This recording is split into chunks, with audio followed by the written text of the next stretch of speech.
नमस्कार प्यारे विद्यार्थियों, मैं मनोज जागलान एक बार फिर से आपके साथ लाइव हूं और हम पढ़ रहे हैं भारत का भूगोल। और आज हमारा भारत के सामान्य परिचय का आखिरी पार्ट है।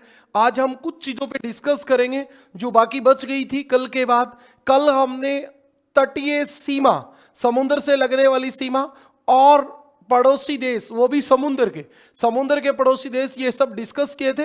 और आज जो हम बात करेंगे वो भारत के राज्य और केंद्र शासित प्रदेशों से संबंधित कुछ मुद्दे ऐसे होते हैं जो आपके साथ डिस्कस करने जरूरी होते हैं।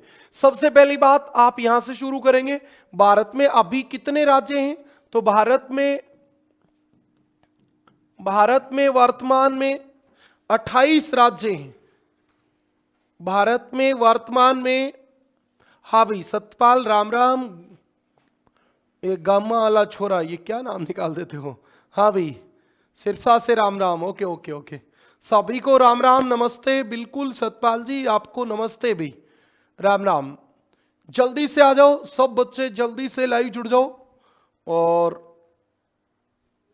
जल्दी जल्दी आ जाया करो। क्लास शुरू कर देते हैं हम इसके बाद।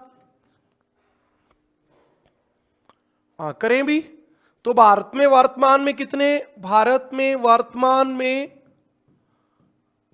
28 राज्य व 8 यूटी हैं।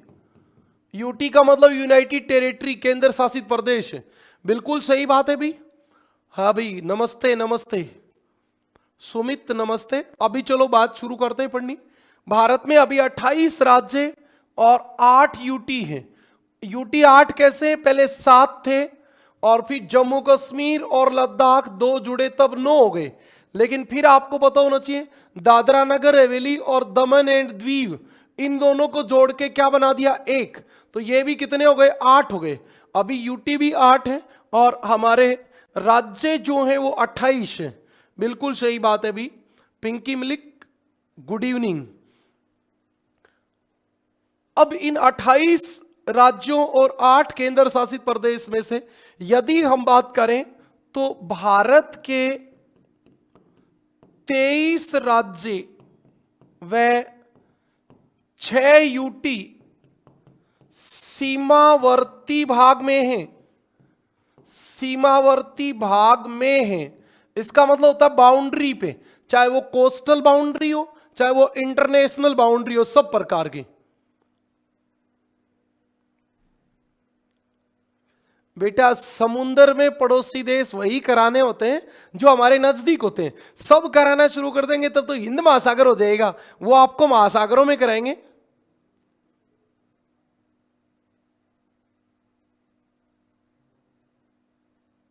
भाई क्लास बाद में देख लेना, अभी मैच देख लो, वो तो आपकी इच्छा है। क्लास तो कहीं नहीं जानी, मैच तो चला जाएगा फिर। हाँ, तो देखें आप, भारत में के 23 राज्य में 6 यूटी जो है वो सीमावर्ती भाग में है, सीमा पर स्थित है। इसका मतलब 5 राज्य व 2 यूटी, यूटी आंतरिक भाग में है, आंतरिक भाग में है। सही बात है भी। अब इन 5 के नाम बता दो जो आंतरिक भाग में है, जल्दी से बता दो आप। हाँ भाई जल्दी से बता दो, भारत के 5 कौन से राज्य हैं जो आंतरिक भाग में स्थित हैं? जल्दी बताओगे क्या? भारत के कौन से राज्य हैं जो आंतरिक भाग में स्थित हैं?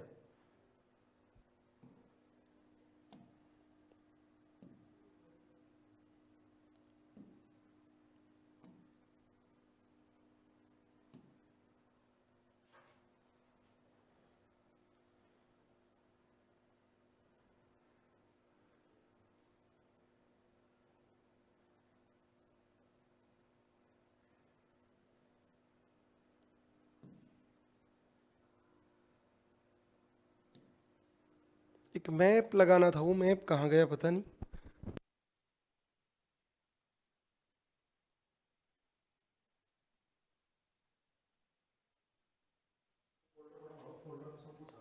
नहीं सर, मैप नहीं है।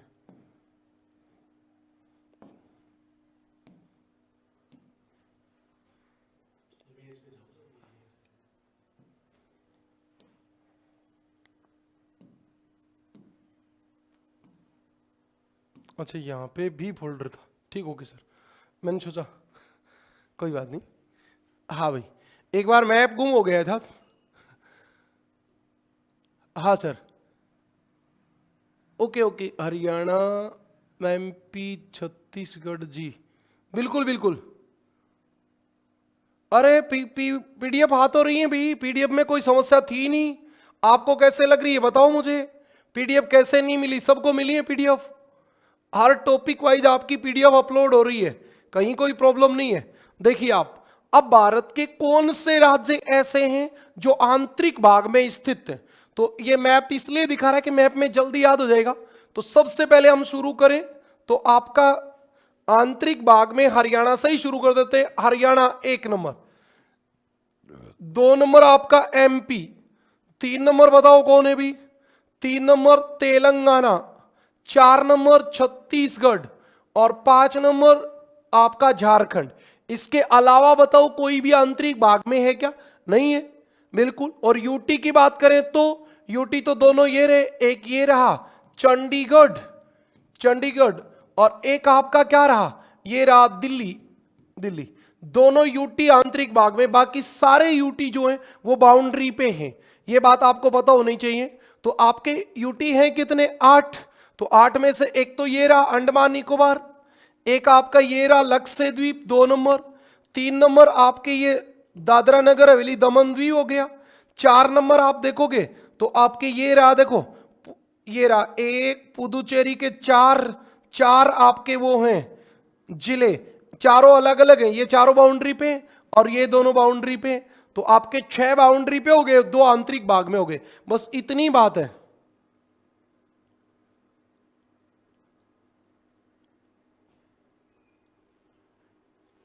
सबकी अपलोड हो जाएंगी भी। हाँ, तो अब आप देखो आंतरिक राज्य, आंतरिक राज्य कौन से हैं हमारे? तो आपको वैसे देखो मैप में याद करना है। जो भी बच्चा इस शॉर्ट ट्रिक वोर्ट ट्रिक के चक्कर में पड़ता है ना, मैं उसको सही नहीं मानता भाई, मैं इसी को सही मानता हूं कि आपको मैप में याद रहना चाहिए कि हरियाणा, मध्य प्रदेश, तेलंगाना, उधर चलेंगे तो छत्तीसगढ़, छत्तीसगढ़ और फिर आपके झारखंड, ये आपके 5 राज्य हैं जो आंतरिक भाग में हैं। और 2 यूटी कौन से हैं भी जो आंतरिक भाग में? तो एक तो आपका चंडीगढ़ है और एक आपका कौन है? दिल्ली है। ये दोनों यूटी हैं जो आपके आंतरिक भाग में हैं।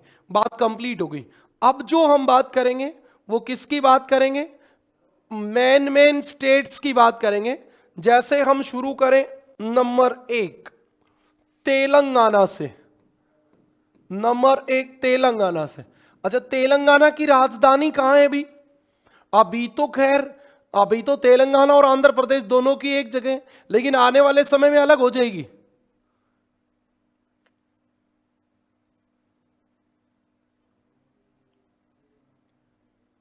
सब समझ में आ जाएगी भी, आप पढ़ना शुरू करो।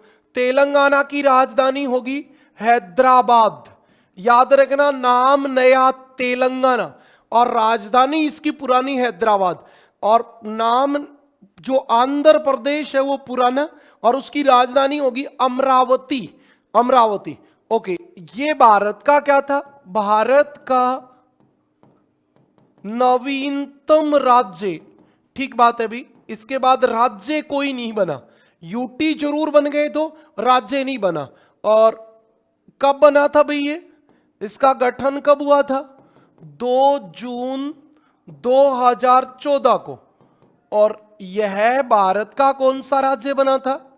भारत का 29वां राज्य बना था, भारत का 29वां राज्य बना था। याद रखना, जब बना तब तो 29वां ही बना था, फिर संख्या कम हो गई, उससे क्या फर्क पड़ता है? बिल्कुल सही बात है भी। रेखा राणा, गुड इवनिंग बेटा। ओके, हमारे बच्चे जो हैं वो मैच की बजाय क्लास पे ध्यान दे रहे हैं, ये बहुत अच्छी बात है। उतने ही बच्चे आज भी लाइव हैं जितने और दिन होते हैं, 100 के आसपास इतने ही होते हैं हमारे पास। हाँ ठीक है भाई, ये सबसे नया राज्य, लेटेस्ट स्टेट हमारा यही है। इसके बाद आप देखेंगे तो ये जो है ये किससे अलग हुआ? तो यह आंध्र प्रदेश से अलग हुआ, आंध्र प्रदेश से अलग हुआ। सही बात है भी, आंध्र प्रदेश से अलग हुआ है। इसके क्षेत्रफल की वैसे जरूरत तो नहीं होती, क्योंकि अब जम्मू कश्मीर और लद्दाख बनने के बाद इसकी उतनी इंपॉर्टेंस नहीं रही। नहीं तो 1,14,800 वर्ग किलोमीटर, इसलिए पूछ लेते थे कि नया स्टेट था, इसके बाद नया कुछ बना नहीं था तो फिर पूछ भी लेते थे। 1,14,800 वर्ग किलोमीटर में फैला है। और इसके पड़ोसी राज्य कौन से हैं, ये बात जरूर आज भी पूछी जा सकती है। पड़ोसी राज्य पहले मैं आपको बता देता हूं, फिर मैं आपको लिखवा दूंगा।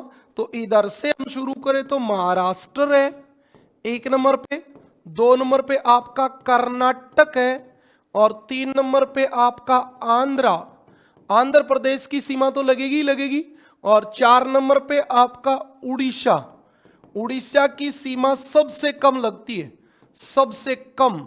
और 5 नंबर पे छत्तीसगढ़। अब आप एक बार देख लो, इधर देख लो भी कौन कौन से तेलंगाना के साथ सीमा बना रहे। Number 1 Maharashtra, number 2 Karnataka, number 3 Andhra Pradesh. ये इस मैप में नहीं लगी हुई भी, इसमें नहीं लगी हुई, वाकायदा लगती है। ये जो मैप है ये सही नहीं है ना, ये जो मैप है ये सही नहीं है। आपकी थोड़ी सी उड़ीसा के साथ बाउंड्री बनाता है तेलंगाना, इस मैप में नहीं लगी हुई। तो आपके 4 नंबर उड़ीसा और 5 नंबर छत्तीसगढ़, याद रखना 5 बनाते हैं।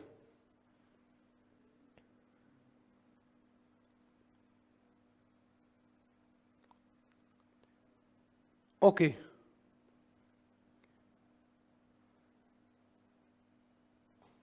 अगली बात पे चलें। बात समझ में आ गई। तेलंगाना कितने राज्यों के साथ सीमा बनाता है? 5 के साथ।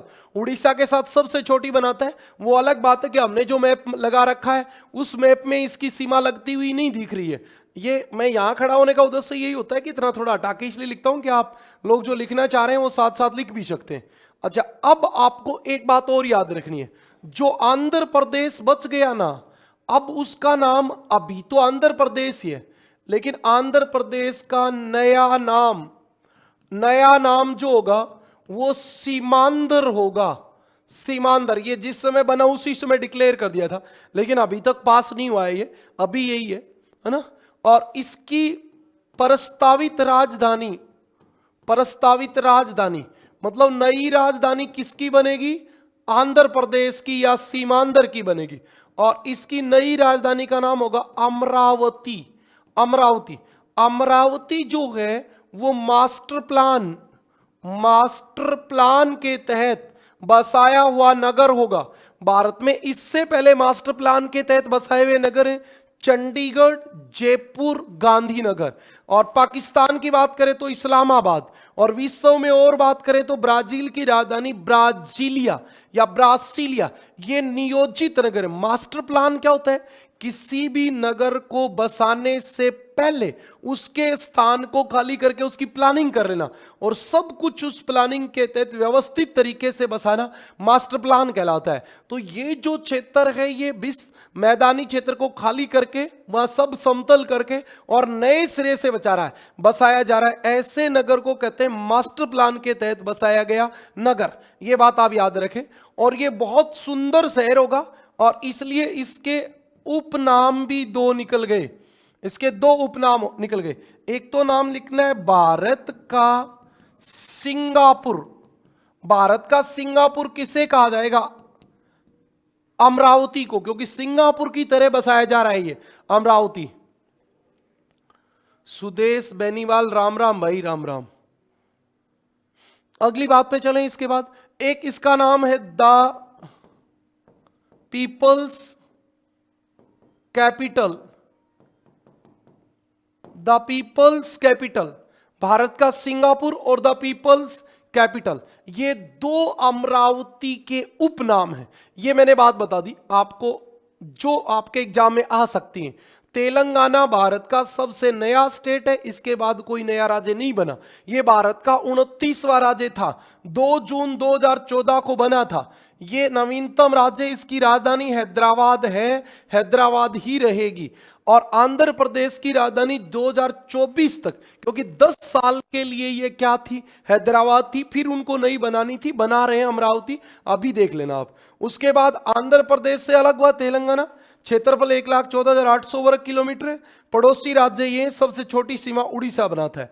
जो आंध्र प्रदेश बचा उसका नाम हो गया सीमांध्र। सीमांध्र की प्रस्तावित राजधानी अमरावती है, जो मास्टर प्लान के तहत पूरे खाली क्षेत्र में बसाई जा रही है। इसका उपनाम है भारत का सिंगापुर और द पीपल्स कैपिटल। इतनी बात क्लियर होगी। अगली बात पे चलता हूं भाई। इतनी बात समझ में आ गई तो एक बार आप कमेंट कर दो भाई। 2 नंबर हम बात करेंगे राजस्थान की। क्यों करेंगे साहब राजस्थान की बात? तो राजस्थान की बात इसलिए करेंगे कि भारत में क्षेत्रफल की दृष्टि से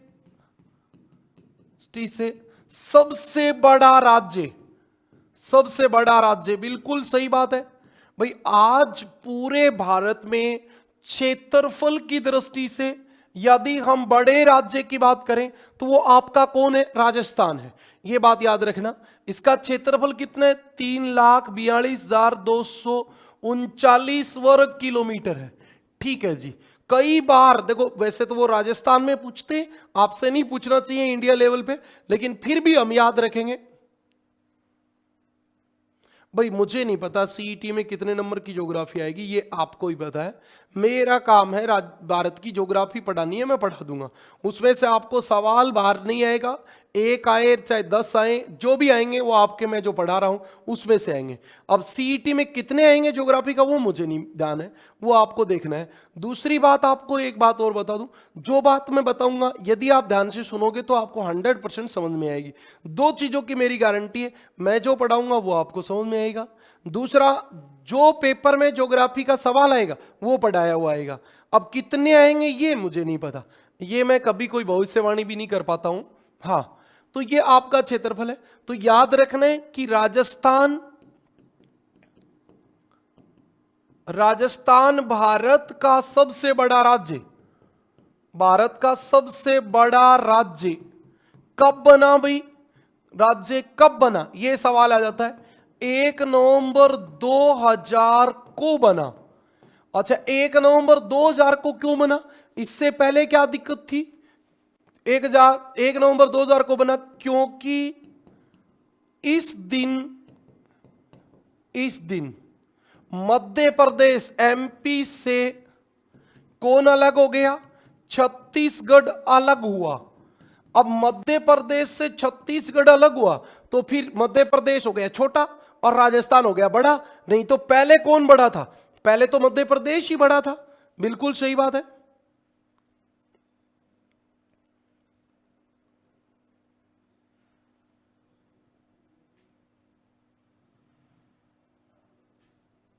अगली बात पे आ जाए। हाँ, क्षेत्रफल की दृष्टि से बड़े राज्यों का क्रम, एक बात मैं आपसे और पूछना चाहता हूं भाई, और वो ये पूछना चाहता हूं, कोई भी बच्चा आजकल कोई भी एग्जाम देता है, जो सीईटी दे रहा है हरियाणा की, वो रेलवे आरपीएफ भी दे रहा है, वो डी ग्रुप भी दे रहा है, वो दिल्ली पुलिस भी दे रहा है, वो एसएससीजीडी भी दे रहा है, वो जहां जहां उसकी उम्र है, जहां जहां उसकी क्वालिफिकेशन है, सब एग्जाम दे रहे हैं। तो कोई एग्जाम में कोई चीज ज्यादा आती है, कोई एग्जाम में कोई चीज ज्यादा आती है, कोई इसी में ज्योग्राफी ज्यादा आती है, किसी में पॉलिटी ज्यादा आती, किसी में जनरल साइंस ज्यादा होती, किसी में करंट ज्यादा आती। तो ये सब चलता रहता है। हाँ, 30 मार्च राजस्थान दिवस होता है। हाँ, क्षेत्रफल की दृष्टि से बड़े राज्यों का क्रम, तो सबसे बड़ा आपका कौन है? राजस्थान। याद रखना, अब जिधर मुंह खोलेंगे वो बड़ा हो जाएगा। सही बात है ना। 2 नंबर पे आपका कौन है? एमपी। 3 नंबर पे आपका कौन है? महाराष्ट्र। और 4 नंबर पे कौन है? यूपी। आप इसकी कोई शॉर्ट ट्रिक की जरूरत तो नहीं होती, हमें तो पता ही है भाई, राजस्थान बड़ा है, एमपी उसके बाद बड़ा है महाराष्ट्र, तो ऐसे याद कर लो। फिर भी आप देखो तो RMMU है ना, ये आपका RMMU बन गया। राजस्थान, मध्य प्रदेश, महाराष्ट्र और उत्तर प्रदेश, ये शॉर्ट ट्रिक फेल हो जाती है एमपी और महाराष्ट्र में। ये आपको दिमाग में याद रखना पड़ेगा। ये आपकी बात है। ये भारत के बड़े राज्यों का क्रम था। इसके अलावा आपसे इस मामले में कोई सवाल नहीं पूछा जाएगा। फिर हम चलते हैं अगले पे। 3 नंबर बात करेंगे गोवा की। चलो जी, गोवा की बात बताओ। गोवा की सबसे पहली बात यह कि क्षेत्रफल में भारत का सबसे छोटा राज्य। बिल्कुल सही बात है। क्षेत्रफल में भारत का सबसे छोटा राज्य, ठीक है जी, सबसे छोटा राज्य है। क्षेत्रफल कितना है, कभी सवाल पूछना तो नहीं चाहिए। 3702 वर्ग किलोमीटर है जी। ठीक है भाई, अगली बात पे चले। अब की बात क्षेत्रफल की दृष्टि से राज्यों का क्रम। अच्छा, एक बात और बताए क्या आपको, जब हम छोटे से बड़े की ओर चलते हैं, छोटे से बड़े की ओर, तो वो क्रम होता है आरोही, और जब बड़े से छोटे की ओर चलते हैं तो वो होता है अवरोही। अवरोही। इसमें क्या होगा, सबसे पहले गोवा। गोवा अब की बार मुंह इधर खुलेगा, क्योंकि गोवा से सिक्किम क्या है, बड़ा है। गोवा से सिक्किम बड़ा है, और सिक्किम से आपका त्रिपुरा बड़ा है, त्रिपुरा, और त्रिपुरा से आपका नागालैंड बड़ा है, नागालैंड। अब ये शॉर्ट ट्रिक GST जीएसटी जो लगती है वो छोटे वाले स्टेट है, जीएसटी। तो जी से गोवा, एस से सिक्किम, टी से त्रिपुरा, एन से नागालैंड। अब आप एस से कोई और भी बना दोगे, ऐसे तो कुछ भी, हाँ, लेकिन थोड़ा बहुत तो आपको ध्यान रहना ही चाहिए। बिल्कुल सही बात है, ये हमारे छोटे स्टेट हैं। जीएसटीएन, जीएसटी, जीएसटी को याद रख लो, जीएसटी छोटी है। जी से गोवा, एस से सिक्किम, टी से त्रिपुरा, जीएसटी। ओके, अब गोवा की एक बात और बता देता हूं आपको, अच्छी लगे तो बता देता हूं। ऑपरेशन विजय, याद है भी ऑपरेशन विजय क्या था? ऑपरेशन विजय क्या था? तो ऑपरेशन विजय भारतीय सेना ने 19 दिसंबर 1961 को चलाया था, और उसमें ऑपरेशन विजय चलाकर गोवा और दमन एवं दीव को किससे आजाद करवाया था? पुर्तगालियों से। तो 19 दिसंबर 1961 को ऑपरेशन विजय चलाकर, ऑपरेशन विजय चलाकर भारतीय सेना ने पुर्तगालियों से गोवा तथा दमन एवं द्वीप को आजाद करवाया भारत के साथ। 15 अगस्त 1947 को तो भारत केवल अंग्रेजों से स्वतंत्र हुआ। ये जो पुर्तगाली थे ये तो बच ही गए, पुर्तगाली तो बच ही गए, सही बात है भी। अच्छा, यहां हम एक बात और भी बात करेंगे। पुर्तगालियों के एक और भी कब्जे में था, वो कौन था? दादर नगर हवेली भी आपका पुर्तगालियों के कब्जे में था। और ये कब स्वतंत्र करवाया गया था? 1954 में पुर्तगालियों से स्वतंत्र। ये भी आपका पुर्तगालियों से आजाद हो गया था, दादर नगर हवेली 1954 में। इतनी बात समझ में आ गई क्या?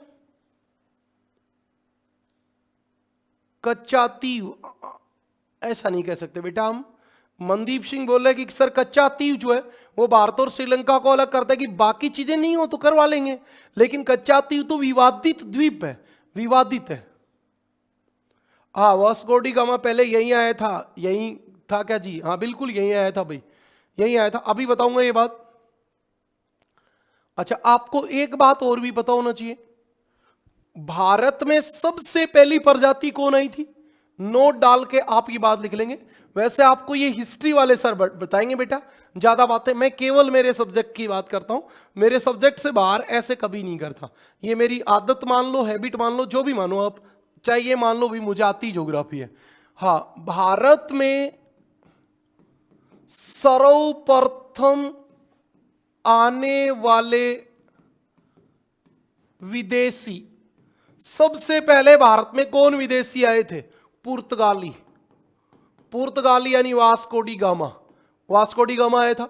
और भारत से सबसे बाद में जाने वाले विदेशी भी पुर्तगाली थे भाई। सबसे लास्ट में 1961 में पुर्तगाली गए, और सबसे पहले भी कौन आए थे? पुर्तगाली। अच्छा, एक सवाल और आ जाता है, भारत को पुर्तगालियों की देन,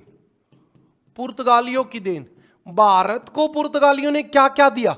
जल्दी से आप कमेंट करके ये 4 नाम लिख दो भाई, जल्दी से कमेंट करके लिख दो भाई।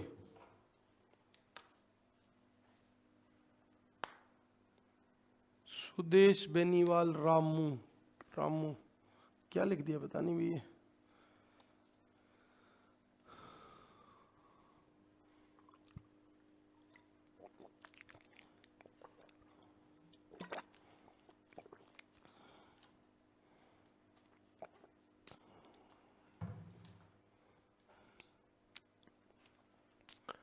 चलो भी अगली बात बता दो, कमेंट करो जल्दी जल्दी करो। आलू, शाबाश भाई। सुमित ने राइट आंसर बताया भाई, एक तो आलू लेके आए थे। आलू भारत में सबसे पहले पुर्तगाली लेके आए थे, बिल्कुल सही बात है भाई, शाबाश सुमित। अगली बात बताओ, एक से काम नहीं चलेगा। सुमित दूसरा भी सही बता रहा है भाई, प्रिंटिंग प्रेस। भारत में प्रिंटिंग प्रेस सबसे पहले पुर्तगाली लेके आए थे भाई। मिर्च मसाला नहीं भाई, मिर्च मसाला आप नहीं कह पाएंगे। हाँ, याद रखना, तंबाकू नहीं, तंबाकू जिसको हम कहते हैं तंबाकू पहली बार यही लेके आए थे, तंबाकू। ओके, और एक जहाज निर्माण, मतलब समुद्र में चलने वाली समुद्री जहाज कैसे बने, इसकी टेक्निक यही लोग लेके आए थे। ये 4 चीज पुर्तगालियों की देन है, प्रिंटिंग प्रेस, तंबाकू, आलू, जहाज निर्माण। याद रखना भी, टमाटर नहीं लेके आए थे भाई।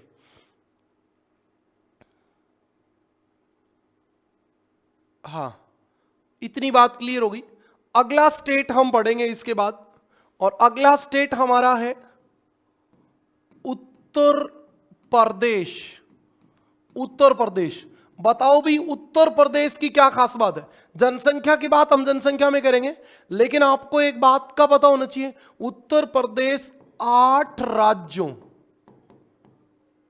प्लस 1 यूटी प्लस 1 देश से सीमा बनाता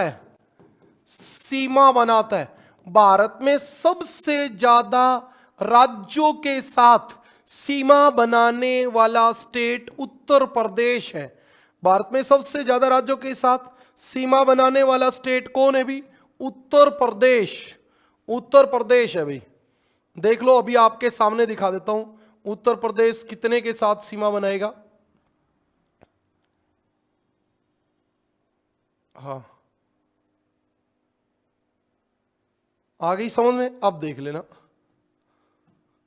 हाँ, उत्तर प्रदेश किस किस के साथ सीमा बनाता है? नंबर 1 बनाता है उत्तराखंड से, नंबर 2 बनाता है हिमाचल प्रदेश से, थोड़ी सी अपने मैप में भी देख सकते हो, नंबर 3 हरियाणा से, नंबर 4 राजस्थान से, नंबर 5 मध्य प्रदेश से, नंबर 6 छत्तीसगढ़ से, नंबर 7 झारखंड से, नंबर 8 बिहार से, और एक आपको यूटी ढूंढना था, ये रहा यूटी।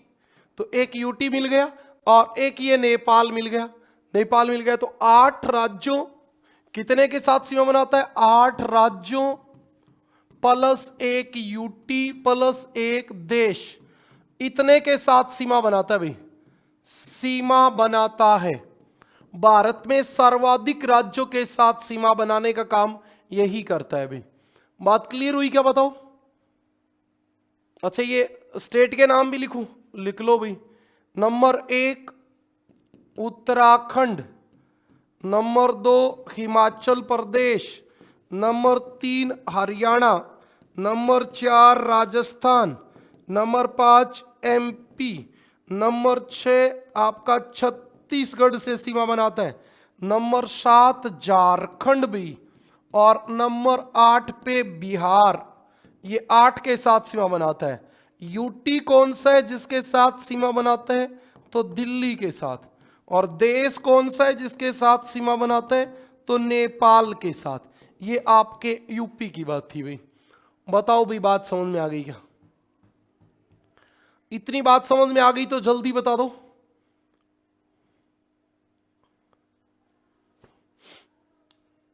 जल्दी से बता दो भाई, इतनी बात समझ में आ गई तो। ओके, आ गई? आ गई तो चलो चलते हैं। आ गई बात तो चलते हैं भी बात पे। जल्दी जल्दी कमेंट करते रहा करो ताकि मुझे समझ में आती रहे कि आपको बात समझ में आई कि नहीं आई। हाँ,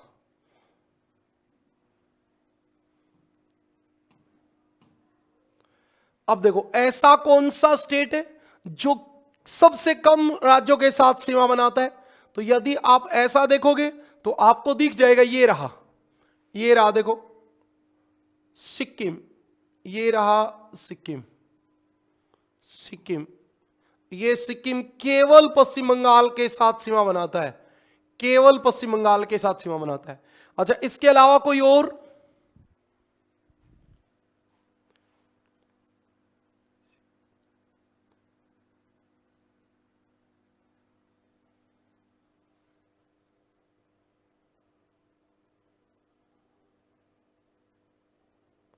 भाई सवाल तो आपका राइट है ये उमेद जी ने जो, उमेद कुमार ने जो सवाल पूछा है, ये बात तो आपकी सही पूछी है आपने, लेकिन ये तो मैंने जो बात बताई ये तो ऑथेंटिक है।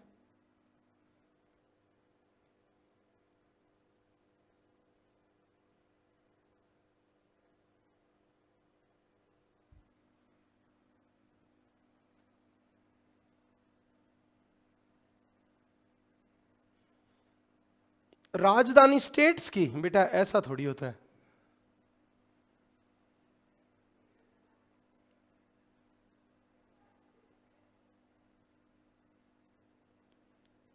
सर प्लीज सर, 7.5 कैसे इंडिया स्टैंडर्ड टाइम के कैसे गुंज है, समझा दो थोड़ा सही। लिख, तू क्या लिखना चाहता है भाई? क्या रबी मलिक ढांडा, ये एक बार सही से लिखो फिर मैं बता देता हूँ क्या है। हाँ, लास्ट में बता दूंगा। कोई भी सवाल है वो पूछ लेना भाई दोबारा से, कोई इशू नहीं है।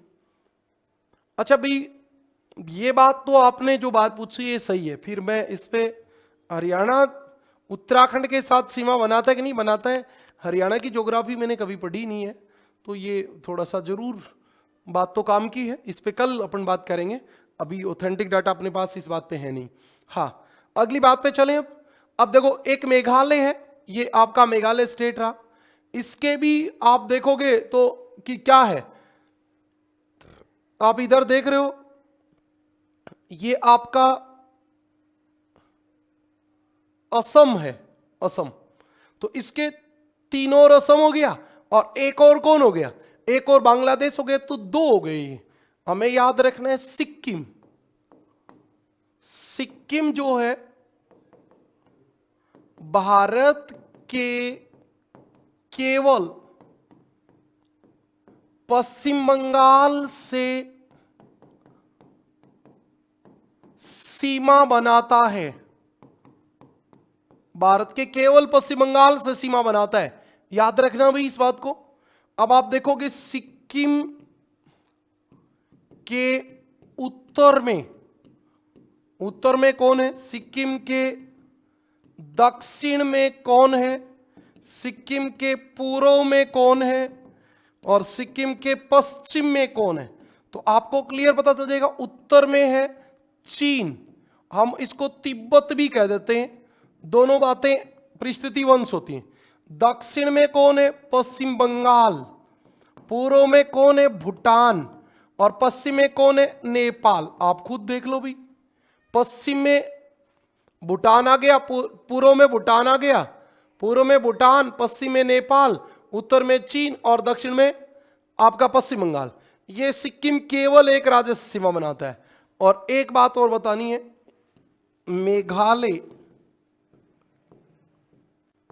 केवल असम से सीमा बनाता है, असम से सीमा बनाता है। और एक किसके साथ बनाता है? बांग्लादेश के साथ, एक बांग्लादेश के साथ सीमा बनाता है। आप देख लो, इधर आपको दिख रहा होगा, बाकी कोई भी ऐसा नहीं होगा, बाकी आप देखोगे तो कोई भी ऐसा नहीं होगा। इधर देखोगे आपके दिमाग में ही आ जाता है, इसलिए मैंने मिटाया कि त्रिपुरा सर केवल मिजोरम से ही बनाएगा, नहीं भी, त्रिपुरा आपके असम के साथ भी बनेगा। तो दो हो गए, एक असम और एक मिजोरम। मिजोरम 3 के साथ बना रहे, फिर तो सब ज्यादा बनाएंगे ही बनाएंगे, तो और ऐसा सवाल नहीं बनेगा। इंडिया का स्टैंडर्ड टाइम कैसे 7 और आपका गुणन कैसे है? 82 आप स्टैंडर्ड लेटीट्यूड ईस्ट बता दूंगा भाई। चलो लास्ट में ये बात आज क्लियर कर देंगे। पूजा कुमारी कह रही है कि सर यमुनानगर के साथ लगता है उत्तराखंड। हाँ हो सकता है, तो हमारी एनसीईआरटी बाकी सब कहती हैं कि उत्तर प्रदेश जो वो हिमाचल के साथ सीमा बनाता है, तो जब उत्तर प्रदेश हिमाचल के साथ सीमा बना देगा तो फिर ये कैसे बनाएंगे? ये तो पॉसिबल ही नहीं रहेगा ना भाई। चलो कोई बात नहीं है, 1 मिनट आप इसको करते चलें, फिर हम बात करेंगे। इतनी बात समझ में आ गई क्या? बता दो जल्दी।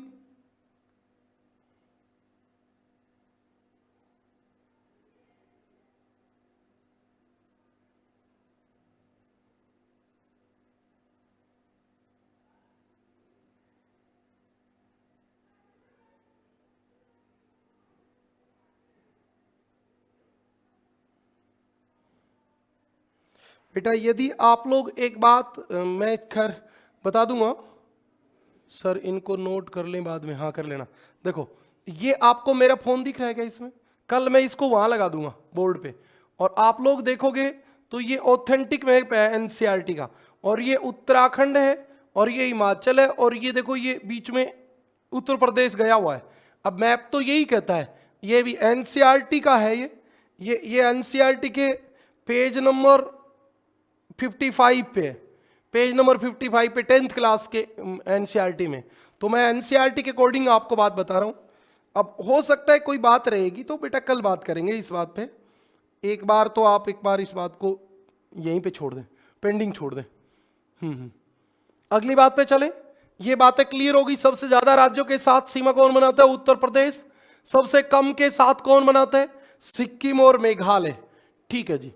अब हम चलेंगे भारत के नॉर्थ ईस्ट के 7 राज्यों के साथ। ये हमारे भारत के पहले कहलाते थे 7 सिस्टर स्टेट। पहले ये 7 सिस्टर स्टेट कहलाते थे, आजकल ये 8 सिस्टर हो गई।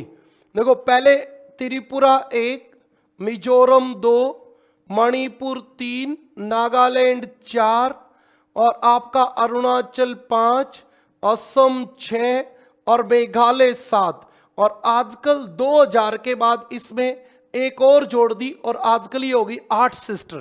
पहले 7 सिस्टर थी और आजकल कितनी सिस्टर हो गई? 8। ये आपको ध्यान रख लेना है। तो इन राज्यों का ऐसे क्रम पूछ लेते हैं, उत्तर से दक्षिण क्रम बताइए, पूर्व से पश्चिम क्रम बताइए, तो ऐसे आपको पता होना चाहिए कौन सा स्टेट कहां है। अब हम इस बात पे चर्चा करेंगे। तो इनका नाम अभी भी यही है, भारत के 7 पूर्वी राज्य। पूर्वी राज्य, भारत के 7 पूर्वी राज्य। भारत के 7 पूर्वी राज्य कौन से? इन्हें 7 बहनों की भूमि कहा जाता है। इन्हें 7 बहनों की भूमि कहा जाता है। इसमें कौन कौन है 7 बहनों की भूमि में? कहीं से भी शुरू कर दो। अरुणाचल, नंबर 2 आपका नागालैंड, नंबर 3 आपका मणिपुर, नंबर 4 आपका मिजोरम, नंबर 5 त्रिपुरा, नंबर 6 असम और नंबर 7 पे मेघालय। याद रखना इसमें एक और यानी कि आठवां राज्य कौन है? सिक्किम। और ये 8वां राज्य सिक्किम कब जोड़ा गया? तो याद रख लेना कि 2000 में जोड़ा गया। और इसका मतलब केवल ये होता है कि इनके विकास के लिए अलग से फंड जारी होता है और कुछ नहीं है।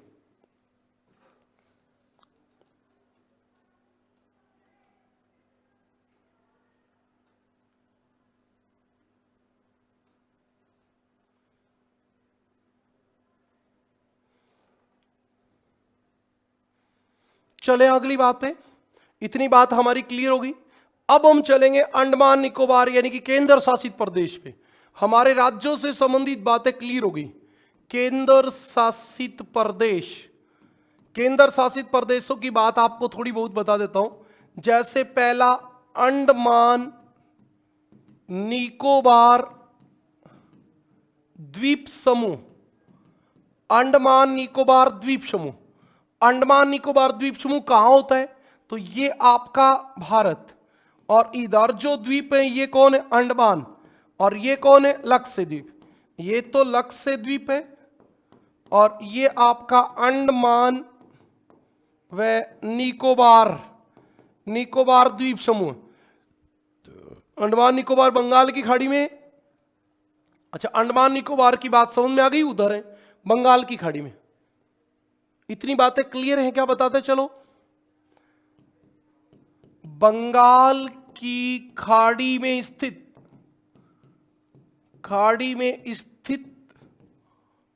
द्वीप समूह, बंगाल की खाड़ी में स्थित द्वीप समूह, बिल्कुल। इसका क्षेत्रफल कितना है? तो अंडमान निकोबार जो है ना भाई, वो 8,249 वर्ग किलोमीटर है।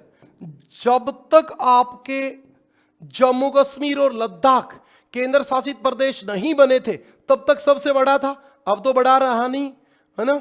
और कुल जिले अंडमान निकोबार में जिले कितने? 3 है भाई, 3। अब अगला सवाल आपका बनता है, राजधानी कहां है इसकी? तो आपकी अंडमान निकोबार की राजधानी है पोर्ट ब्लेयर। याद रखना, पोर्ट ब्लेयर जो है वो कहां है? इसके 2 पार्ट है। ये वाले का नाम है अंडमान, ये वाले का नाम है निकोबार। अंडमान में भी 3 द्वीप होते हैं और सबसे दक्षिणी जो होता है ना, सबसे दक्षिणी अंडमान, ये जमा एकदम करेक्ट बता रहा हूं, दक्षिणी अंडमान जो होता है उसके ऊपर है। यानी पोर्ट ब्लेयर दक्षिणी अंडमान द्वीप पर है। कहां पे है? दक्षिणी अंडमान द्वीप पर। यह बात याद रख लेनी है। इसका निर्माण किससे हुआ है भी? अंडमान निकोबार का ज्वालामुखी से। अगले टॉपिक में आपको और बताऊंगा तो आपको पता चलेगा कि यहां जो देखो ये वाला हमारा हिमालय है और उसका किनारा यहां है। यानी भारत वाली प्लेट का किनारा जो है और यूरेशियन प्लेट का किनारा है वो अंडमान निकोबार में टकराता है। तो वहां दोनों प्लेट टकराती और फिर क्या होता है, भारत वाली प्लेट नीचे जाती है, तब उसके साथ पानी अंदर जाता है, फिर वो धरती को फाड़ के बाहर आती है तो ज्वालामुखी आती है। और इसलिए इस अंडमान निकोबार प्रदेश का निर्माण, इसका निर्माण ज्वालामुखी से हुआ है। आपको इस बात का भी पता होगा, यहां भारत की 2 ज्वालामुखी हैं। एक का नाम है बैरन आपकी सक्रिय ज्वालामुखी है, और एक का नाम है नरकोडम। ये 2 ज्वालामुखी हैं। ऊपर वाली का नाम है नरकोडम, नीचे वाली का नाम है बैरन। नरकोडम और बैरन। ओके भी, हाँ बिल्कुल रवि, नाम चेंज किया इनका, अभी बताएंगे आपको। हाँ, इतनी बात क्लियर होगी। निर्माण ज्वालामुखी से, यहां 2 ज्वालामुखी भी है, बैरन और नरकोडम। अगली काम की बात सुने, इससे मरकत द्वीप पुराना नाम है भी इसका, मरकत द्वीप, और इसी को एमराल्ड द्वीप भी कहते थे। एमराल्ड द्वीप भी कहते थे। समझ में आई बात? एमराल्ड द्वीप भी कहते थे, मरकत द्वीप या एमराल्ड द्वीप भी कहते थे। हाँ, पोर्ट ब्लेयर पे एक जेल भी थी भी, बिल्कुल अभी बताऊंगा, देखना। हाँ, इससे पहले, जेल से पहले एक बात और बताता हूं, और वो ज्यादा जरूरी है। सर्वोच्च चोटी, बहुत बार सवाल आया है भाई, बहुत बार सवाल आया है। अंडमान निकोबार की सबसे ऊंची चोटी कौन सी है?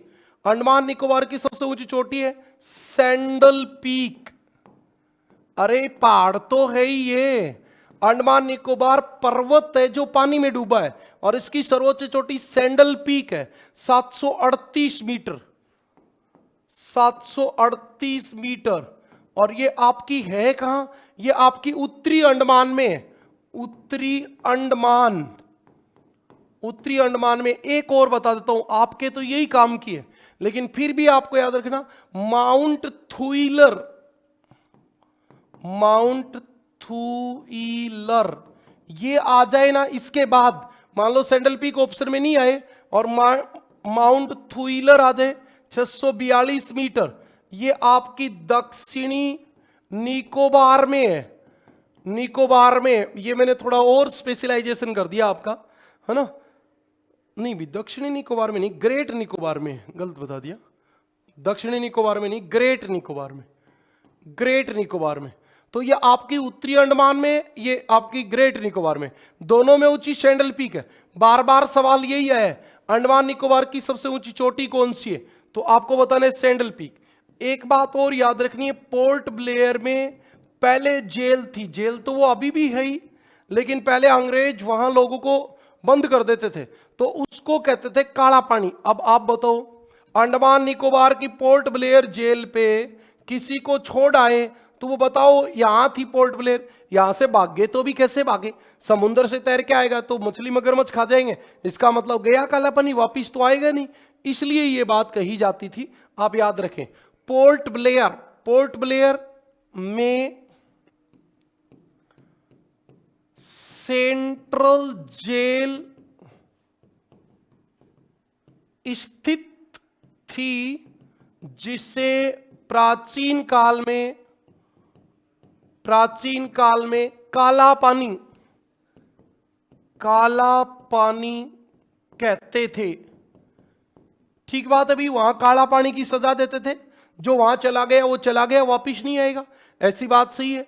लेकिन एक बात और याद रखनी है, इस काला पानी से एक व्यक्ति ऐसा भी है जो वापिस आया, वीडी सावरकर। आजकल सबसे ज्यादा विवाद इसी बात पे चलता है ना?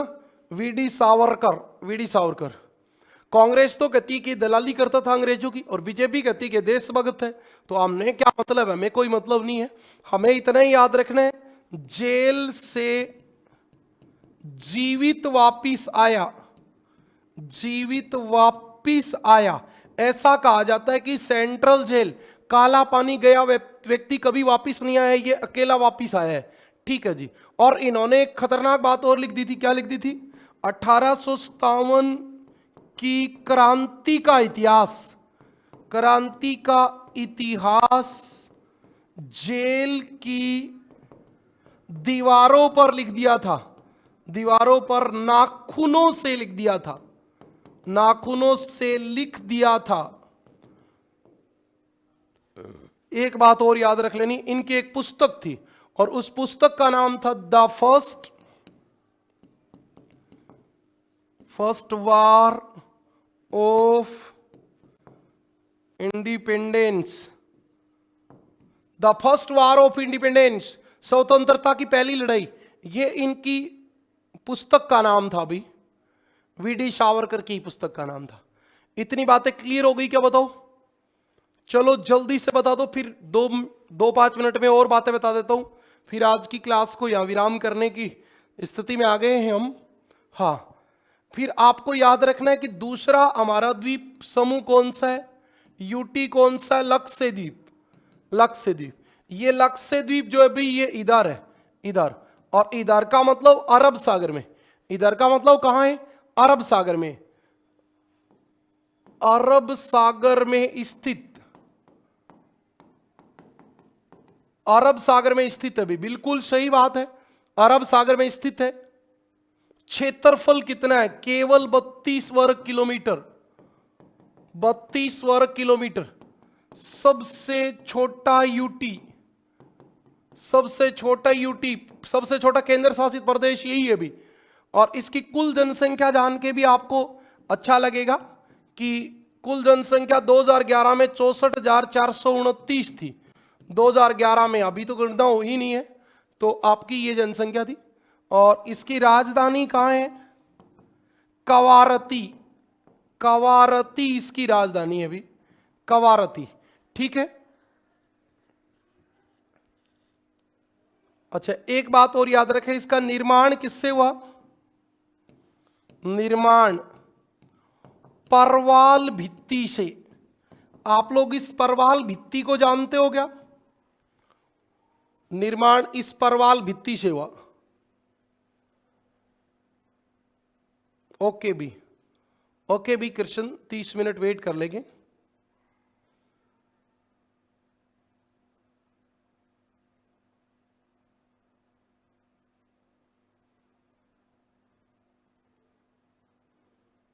हाँ, इसकी राजधानी जो थी वो कवारती, राजधानी जो है वो कवारती है।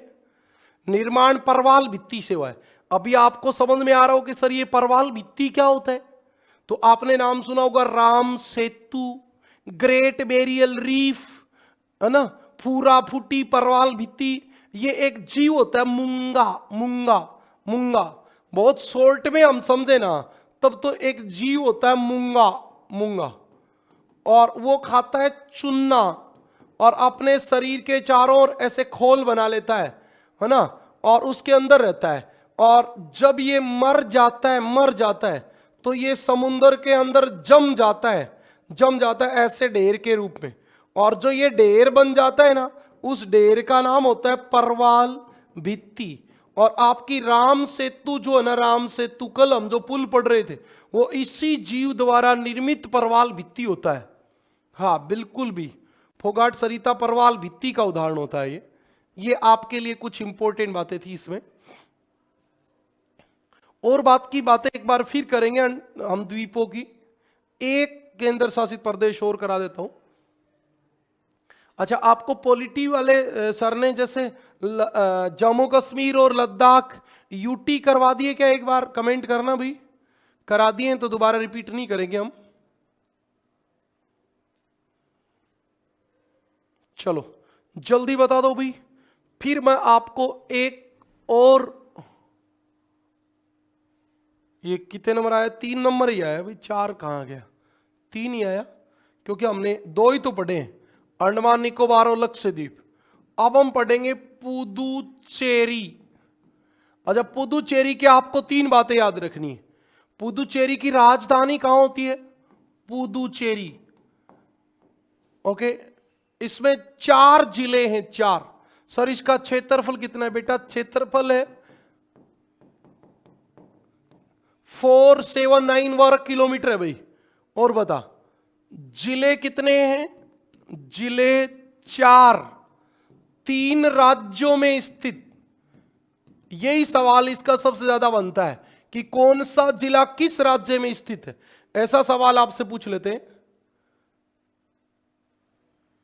हाँ, तो आप देखो इसका एक तो खुद पुदुचेरी, जो इसका मुख्य है, जो इसका हेडक्वार्टर भी है पुदुचेरी, वो आपका किसकी सीमा में है? तमिलनाडु। अभी दिखाया था, अभी तमिलनाडु की सीमा में। दूसरा आपको पता होगा कराईकल, कराईकल, कराईकल भी आपका तमिलनाडु की सीमा में है। तीसरा आपको पता है कि यानम है, यानम, और ये आपका आंध्र प्रदेश, आंध्र प्रदेश में। और चौथा माहे, माहे केवल 9 वर्ग किलोमीटर में फैला है और केरल में है, और भारत का सबसे छोटा जिला है, केवल 9 वर्ग किलोमीटर में फैला है। भारत का सबसे छोटा जिला, भारत का सबसे छोटा जिला जो है वो माहे है भाई।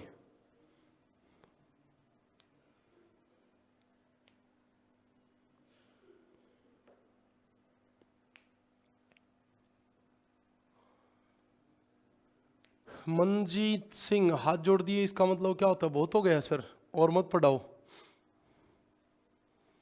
चलो भी बताओ थोड़ा कुछ। अच्छा, कई बार ऐसे सवाल पूछ लेते हैं, भारत का समुद्र तल कहां से लिया गया है? भारत का समुद्र तल चेन्नई से लिया गया है। ठीक है भाई, मेरे हिसाब से आज के लिए इतना ही हो गया, बहुत है। अभी आप कोई और समस्यात्मक बात है तो मुझे बताएं।